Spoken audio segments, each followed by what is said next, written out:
One, two, three. Begini nasib orang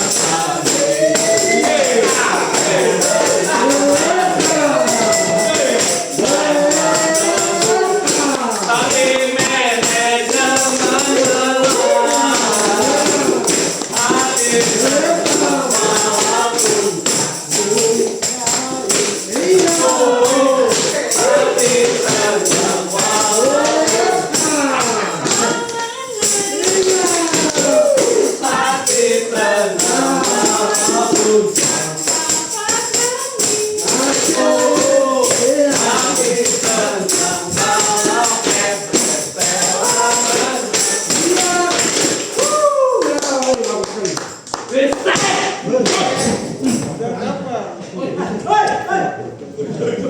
apa tadi? Dengarkan ya Lele.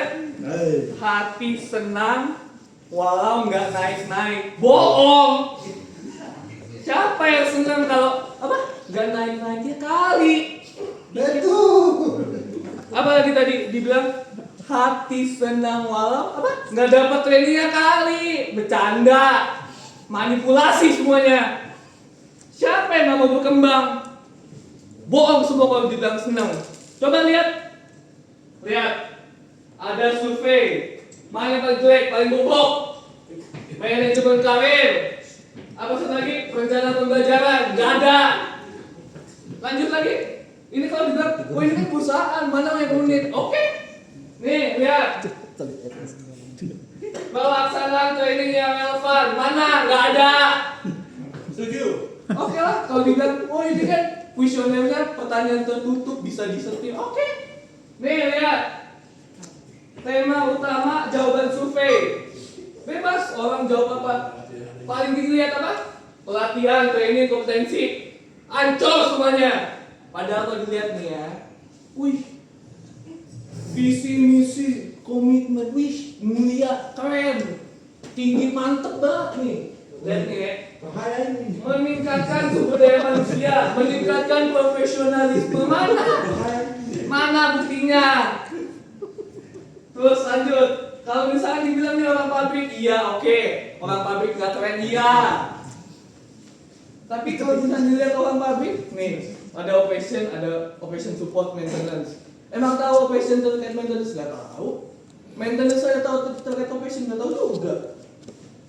Jadi terus gimana? Nggak jelas semua. Betul. Masalah tadi itu udah capek ya, udah bingung. Pokoknya bebas mau menentukan apa kayak solusinya apa. Serah. Pokoknya saya cuma ada waktu, kasih waktu dari April sampai Juli 2025. Semua selesai. Oke? Oke, Pak. Saya tinggal dulu. Aduh. Senang sekali Bapak Sando lagi. Weh, bahaya ini. Kita lagi kesalahan bisa jalan hidup ini. Ini gimana nih Pak? Ya, baik untuk menentukan masalah, kita buat kuesioner yang untuk kepada teman-teman untuk dan untuk isi pertanyaannya yaitu terkait dengan 7 poin di atas, yaitu tentang komunikasi antar tim, persepsi terkait kerjaan sampai ke training. Nanti setelah sudah ada hasil pengisian dari teman-teman, kita ambil lalu kita kasih masukan ke indeks skala. Indeks skala apa lagi? Ya. Indeks skala itu apa Pak? Ya, indeks skala adalah seniority, training, efektivitas komunikasi, lintas fungsi, pembalisan dan arah kerja. Ya, setelah kita masukkan kuesioner tadi ke indeks skala, maka dilihat di situ angka-angkanya tidak ada yang mencapai target. Indeks skala sendiri sasaran targetnya itu harusnya naik ke angka 8. Dan untuk pemahaman materi juga tidak mencapai target, yaitu hanya 25,5%. Sementara sasaran target kami yaitu meningkat sampai ke 10%. Oke Pak Adi. Tadi kata Bapak angka 8 ya? Ya. Indeks skalanya. Ya, untuk angka 8 di indeks skala. Kenapa nggak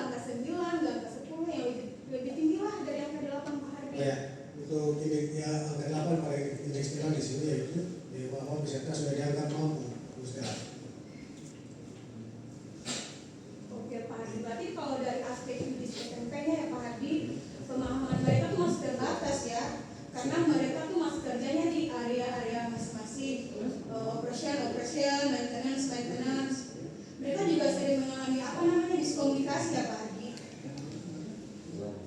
Ini Pak Hadi penyebabnya. Agak banyak ya Pak Hadi sebenarnya. Karena terlalu banyak, kita fokuskan 3 saja tadi. Yang pertama,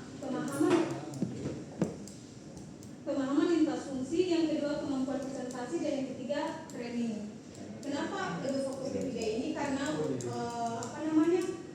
penyebab masalahnya yang pertama kurangnya sharing knowledge antar biro, kemudian trainingnya jadwalnya juga kurang terjadwal.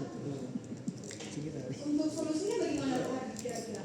Ya, untuk solusi dari saya bisa diadakan training online. Ya, training online, tapi kembali lagi kita lihat aspek SDM-nya, di mana yang menjadi fokusnya kita itu untuk aspek kualitas jaringan di Filipina kurang memadai, sering hilang untuk training online. Kemudian biayanya juga terlalu mahal untuk 5 orang 96 membutuhkan biaya 96 juta 250.000. Kemudian untuk training offline untuk aspek kualitasnya sudah bagus, hanya saja lagi-lagi di kosnya terlalu besar juga karena memerlukan biaya transportasi, akomodasi, konsumsi maupun sewa tempat pelatihan untuk 5 orang peserta training, yaitu 325 juta. Dan untuk sisi safety-nya itu risiko keselamatan bagi peserta karena perjalanan jauh, dan untuk insinyurnya relatif meningkatkan fungsi akibat perjalanan. Jadi dari 2 solusi ini kira-kira ada tidak solusi lain dari Mas Stella? Ada dong Pak Hadi. Gimana kalau kita adakan saja sharing knowledge internal? Di mana sharing knowledge internal ini kan kita juga bisa menggunakan SDM perusahaan sendiri kan. Kemudian biayanya juga tidak sebesar yang dari training online maupun offline Pak Hadi. Gimana Pak Hadi? Oke. Gimana rencana perbaikannya Pak Hadi?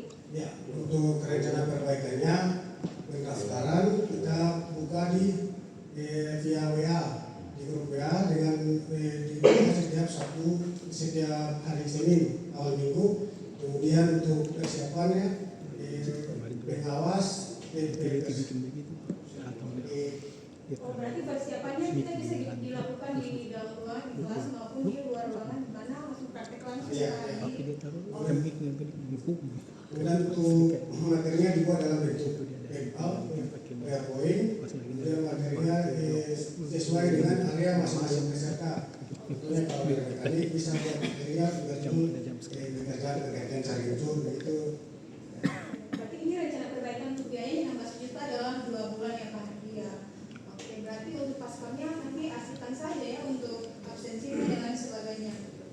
Ya sudah Pak Hadi, kita langsung saja realisasikan perbaikannya. Di mana Pak Hadi untuk pendaftarannya? Apakah sudah di-share ke grup WA? Ya, untuk realisasi perbaikan mulai dari awal pendaftaran sudah di-share, sudah oke. Kemudian perbaikannya juga sudah oke. Konfirmasi dengan pihak Kemudian sudah aman ya Pak? ya sudah aman. Kemudian untuk materinya terdapat total 28 materi dalam 2 bulan. Kemudian untuk pelaksanaannya dilaksanakan di lapangan dan di OB. Kemudian biaya pengeluarannya itu 10.850.000, lebih kecil dari sebelum perencanaannya. Oke, berarti dari sebelumnya 16 juta pas direalisasikan selama 2 bulan jadinya 10 juta sekian ya Pak Hadi, lebih kecil lah ya. Nah, menghemat biaya sekitar 5 Oke, juta. berarti nanti untuk absensinya, untuk materinya kita arsipkan saja ke tim siapa Hadi, Ya. biar materinya kita juga bisa bagikan ke pegawai, biar bisa mereka juga bisa belajarnya berulang-ulang kali. Ya. Oke baik Pak Hadi, kita ketemu saja sama Pak Bos.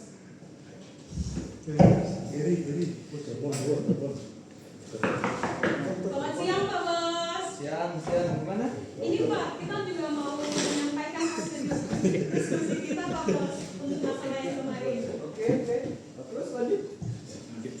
Ya, setelah dilakukan seminar maka pemahaman teman-teman terhadap meningkat mulai dari indeks Stella di sini yang awalnya ada 4,95 menjadi 8,92. Itu meningkat 94,8%. Dan untuk pemahaman materinya teman-teman dari awal predes yaitu 55,5% menjadi 68,2%, meningkat 12% Pak. Berarti lebih oke ya. Ya, Jadi lebih. kayak Pak Hardi itu tahu nih terkait smelting itu gimana dikit-dikit lah ya. Ya, tahu. Oke tuh. Jangan asal-asal aja. Kalau buat biayanya gimana? Ya, untuk biaya training offline 325 juta dan setelah kita lakukan seri knowledge biayanya sangat kecil yaitu 10.850.000. Kita efisiensi biaya 314 juta dan lumayan ya 300 juta ya. Ya, Pak. Bisa ikat itu. Kalau terbaik? Iya Pak Bos, kalau dari industri sampainya ya, kualitasnya juga sudah meningkat, soft skillnya juga meningkat, yang tadinya sering terjadi miskomunikasi aman ya Pak Bos ya. Kemudian dari rencana tadi kan 16 juta selama 2 bulan ya Pak Bos. Ternyata pas direalisasikan selama 2 bulan itu seri tahun sini, biayanya hanya membutuhkan 10 juta saja Pak Bos. Terus kalau misalnya tadi ada terkait presentasi aman tuh? Aman Pak Bos. Masa? Aman. Walaupun bata-bata dikit. Iya. Oh, oke. Siap. Oke, kalau misalnya kayak gitu udah ada rencana, udah ada realisasinya 2 bulan oke nih ya. Tindak lanjutnya apa? Oh ya, untuk seri knowledge sendiri sudah kita buatkan WI dan sudah disahkan oleh engineering Berwahead dan Oke. sudah kami sosialisasikan kepada pada saat dilakukan koordinasi biro engineering. Pas yang dapat bulanan itu ya. Ya, di RFUB. Oke, berarti kalau misalnya ini udah bagus, udah oke, semua sudah lancar, sharing knowledge ini akan dilanjutkan sampai akhir tahun 2025 dan nanti akan eskalasi di tahun 2026 di UPN lalu. Yang pasti intinya hati senang, hati jalan.